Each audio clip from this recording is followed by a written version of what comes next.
여러분 반갑습니다. 이번 영상은 여자들이 돈을 모으지 않는 건 거지가 아닌 기생충 마인드라는 영상에 달렸던 댓글 리뷰를 해보도록 하겠습니다. 일단 먼저 지금 돌아가는 경제 상황을 보면 지금 마이너스 통장을 쓰고 계시고 돈을 모으지 않는 대한민국 2030 여성들은 지금 긴장을 하셔야 됩니다. 지금 아직까지 정신 못 차린 분들이 많은 것 같아요. 실제 리볼빙 잔액 같은 거 늘어나는 것도 그렇고, 그리고 지금 해외여행 같은 경우도 보면 2030 여성들이 지금 절반 이상을 차지하거든요. 그래서 지금 대한민국은 일단 장기 저성장은 스타트는 했습니다. 그리고 이 기차가 지금 이제 시작한 거기 때문에 또 속도도 저는 제가 볼 때 아직은 안 빨라요. 그러니까 이 장기 저성장의 어떤 늪이라고 하죠. 그 하락이 조금 더 빨라질 수도 있기 때문에 긴장하셔야 될 것 같고, 지금 미국의 연준 같은 경우는 금리를 0.25% 올렸습니다. 지금 금리는 미국은 22년 만에 최고치고요. 그리고 9월 달에 또 올릴지도 모릅니다. 지금 파월도 그 이야기 했고. 그러면 지금 한국하고 미국하고의 금리 차는 지금 최대 2.0%로 바뀌었습니다. 일단 한은 같은 경우는 금리를 올릴지 안 올릴지는 모르겠습니다. 지금 뭐 여지는 열어둔 상황이긴 합니다만은 아무래도 좀 부담은 되죠. 지금 금리 격차가 이렇게 커버리면 아무래도 국내에 투자되어 있는 자금들이 해외로 유출되게 되면 환율에 영향을 주기 때문에 일단 어떻게 될지는 모르겠습니다. 그리고 지금 IMF 같은 경우도 지금 한국의 성장률 전망을 5연속 하향해가지고 1.5에서 1.4로 낮추었습니다. 며칠 전에 제가 방송에서 말씀드렸듯이 아시아개발은행 같은 경우도 1.4로 전망치를 하향 조정을 했고, 그리고 이번에 IMF에서 경제 전망을 한 걸 보면 지금 왼쪽을 보시면 세계 전망치인데요. 그래도 세계 전망치 같은 경우는 전반적으로 보면 반등하는 흐름이에요. 그래서 세계는 3.0 정도 이렇게 지금 경제 성장률이 전망됩니다. 그래서 약간 반등은 보이는데 한국 같은 경우는 그냥 계속적으로 하락입니다. 그러다 보니까 지금 1.4까지 하락한 상황이고, 세계 주요국 경제 성장률 전망치도 이번에 조정을 한 걸 보면 독일하고 한국만 하향 조정한 겁니다. 미국이라든가 프랑스, 영국, 일본, 인도 같은 나라들은 오히려 경제 성장률 전망치를 올렸습니다. 그러니까 한국이 주요 선진국 중에 보더라도 지금 경제가 잘 안 돌아가고 있다는 것을 여기서도 확인할 수 있는 거고, 그리고 저는 이번에 그 경제 사이클에 있어가지고 결국 미국이 노리는 것은 뭐냐, 이건 물론 저의 개인적인 생각인데 결국은 중국의 굴복, 중국이 달러 패권에 도전했잖아요. 그 패권을 도전했기 때문에 이번 경제 사이클에서 중국을 박살내려고 하는 것이 아닌가라는 생각이 많이 듭니다.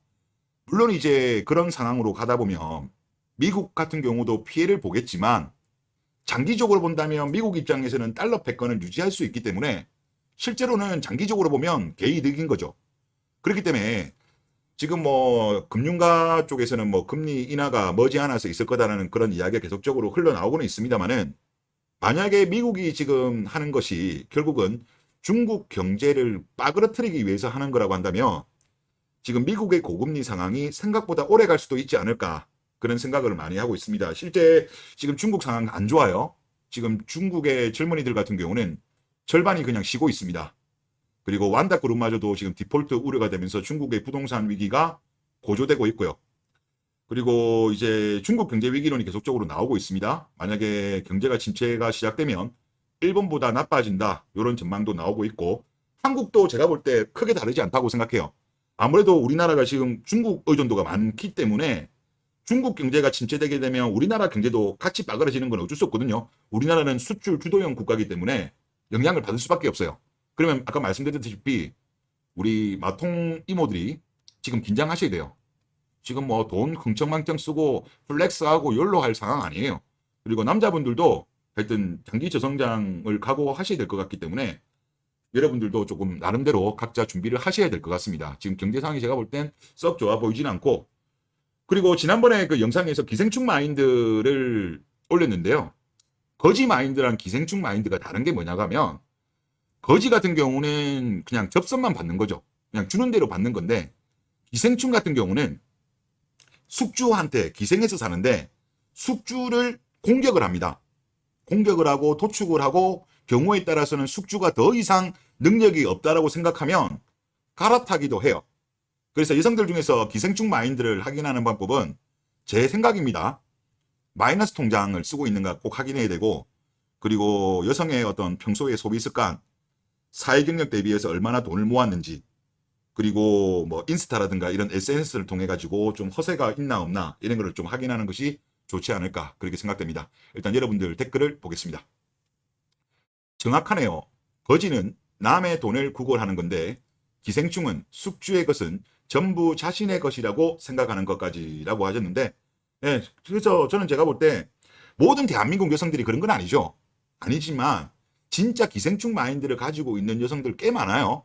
애시당초 심지어 결혼할 때부터 이혼을 준비하는 여성들도 꽤 있습니다. 저번에 그분이 아마 변호사 박영진님이었나? 그 변호사분이 그런 거 본인 블로그에 올리셨거든요. 그분이 이혼 전문 변호사예요. 실제 결혼할 때 이혼을 생각하는 여성들이 있대요. 플랜을 짜는 거죠. 무서운 세상입니다. 그래서 일단 이런 거를 좀 확인해야 돼요. 그래서 저는 가급적이면 요즘은 좀 트렌드가 보니까 남자들도 능력 좋은 남자들이 동지론을 많이 추구하는 걸로 알거든요. 특히 의사분들이 그 현상이 많이 발생하고 있대요. 전문직 의사 같은 분들이. 그래서 가급적이면 동지론 쪽으로 가는 게 아무래도 기생충 마인드를 가진 여성들을 피할 수 있는 가장 좋은 또 방법이 아닐까라는 그런 생각이 또 많이 듭니다. 다음 댓글을 보겠습니다. 일본 여대생 미호 채널에서 저도 구독하고 있습니다. 한국 남자를 사귀고 싶은데 미호 이분이 자신의 단점이자 일본 여자의 단점을 얘기했습니다. 그 단점이 뭐냐면 자신이 섭섭한 점을 남자 기분이 상할까봐 말을 못하는 게 단점이라고 이야기를 했는데, 그래서 여기 시청자분께서 댓글을 직접 다셨나 봅니다. 이거는 단점이 아니라 상대 남자를 배려해 주려고 하는 장점이고 한국 남자들한테는 플러스가 되면 되었지 마이너스가 되지 않는다고 댓글을 달았습니다. 그 다음 한국 남자와 잘해봐라는 의미로 한국은 국제결혼이 지금 트렌드입니다. 한국 여자들이 남자에 대한 배려가 너무 없어서 동남아나 외국 여자에게 눈을 돌립니다. 라고 이렇게 댓글을 적으셨나 봐요. 그런데 이 댓글을 달으니까 이제 제 댓글이 달렸나 봅니다. 베트남을 공격하는 댓글이 달리더군요. 정작 난 일본 여자를 응원했는데 왜 베트남 여자를 공격하는지라고 이렇게 글을 적어주셨습니다. 저도 이제 이거 관련해서 이제 모니터링을 계속 하다 보면 이제 국제결혼 관련해가지고 부정적인 분이 크게 두 분류로 나눠져요. 일단 여성들은 제가 볼 때 결혼을 했든 결혼을 하지 않았든 대부분은 부정적입니다. 근데 남자들 중에서도 일부는 부정적이에요. 근데 부정적인 분들 중에서 가장 극렬하게 부정적인 분들이 누구냐? 퐁퐁남들입니다. 이 퐁퐁남들이 남자인데도 국제결혼에 대해서 상당히 예민하게 반응하거든요. 이제 그거는 저는 제가 볼 때 그것 때문에 그런 것 같습니다. 왜 그럴까? 저는 배가 아파서라고 봅니다. 이제 퐁퐁남들 중에서 여러분도 아시겠지만 특히 이제 동탄시티에 퐁탄이 많잖아요. 근데 이제 이분들을 보면 보통 이제 남초로 계속 왔었죠. 초중고 그리고 대학교 그리고 남초 회사에 다니다 보니까 좀 여자들에 대해서 잘 모르는 분들이 꽤 많아요. 그리고 당연히 좋은 직업을 가지려고 하면 열심히 공부만 했죠. 왜? 또 본인들의 부모님들이 열심히 공부해야 이쁜 여자 만난다. 진짜 그런 줄 알고 열심히 공부를 해가지고 실제 이쁜 여성과 결혼한 케이스도 많습니다. 그런데 막상 이제 결혼을 했어. 근데 결혼 생활이 행복하지 않은 거예요.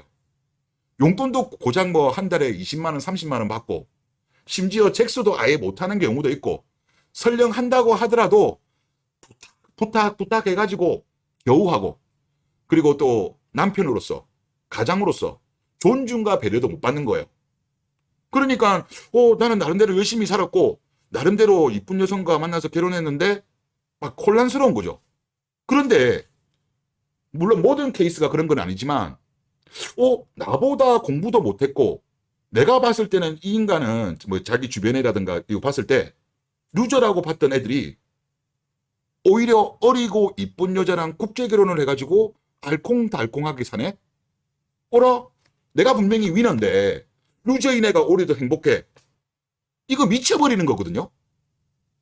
그러니까 부모님 말씀처럼 열심히 공부해갖고 자기가 위너여서 자기 인생이 성공한 걸로 생각했는데 오히려 나보다 공부 안 하고 좋은 직업을 안 가지고 200충, 300충 자기들이 볼 때는 하여튼 소득이 적은 남자애들이 오히려 더 행복하게 사는 거야. 그리고 오히려 더 어린 여자랑 만나는 거야. 그러니까 이거 완전 열받는 거죠. 그러니까 자기 자신이 부정당하는 거죠. 결국은 우리가 행복한 결혼 생활, 이게 사실 우리가 그동안에 뭐 공부하고 이런 시간보다 어떻게 보면 혼인한 이후의 시간이 훨씬 길잖아요. 근데 이 시간이 어떻게 보면 돈만 벌어오는 ATM기로 전략하니까 본인의 인생이 부정당하니까 열받는 거예요. 배 아픈 거예요. 화나는 거예요. 결국은 보니까 내가 루저였네? 막 그런 생각이 들면서 국제 결혼하는 거에 대해서 화나는 거예요. 부러운 거예요. 배 아픈 거예요. 극렬하게 남자 중에서 국제 결혼에 반대하는 분들이 퐁퐁남인 케이스가 많은 것으로 그렇게 저는 분석하고 있습니다. 좀 안타깝죠. 이분들 같은 경우도 나름대로는 열심히 공부하고 나름대로는 그래도 좋은 직업 그리고 나름대로는 진짜 성실하게 살았는데 인생에 있어서 가장 중요한 결혼을 잘못했기 때문에 이러한 현상이 발생하지 않았는가라는 생각이 듭니다. 그래서 제가 볼 때도 그래요. 우리가 뭐랄까 국영수도 중요하지만 어느 정도 남자들 예를 들어서 아들이라든가 뭐 딸분들 있으시면 이런 것도 좀 교육을 해야 될 것 같아요. 무조건 공부만 열심히 한다고 그게 답이 아닌 것 같아. 상대방을 잘못 만나면, 배우자를 잘못 만나면 그 인생 자체가 완전히 망가질 수 있기 때문에 이런 것들은 평소에 이제 부모님들이 이제 좀 어느 정도 교육을 시키든가 해야 되고 또 본인 스스로도 이런 거에 대해서는 좀 공부하는 게 좋을 것 같고 그리고 이야기를 들어보니까 심리학을 좀 공부를 하면 좀 도움이 많이 된다고 합니다. 저도 뭐 유튜브 이거를 개설한 지 얼마 안 돼가지고 저도 아직 뭐 심리학까지 공부하고 그러진 않았는데 저도 공부를 할 계획이긴 합니다. 그래서 뭐 그런 것도 많이 도움이 된다고 하니까 그렇게 하시면 좋을 것 같습니다. 네, 이번 영상 여기서 마치겠습니다.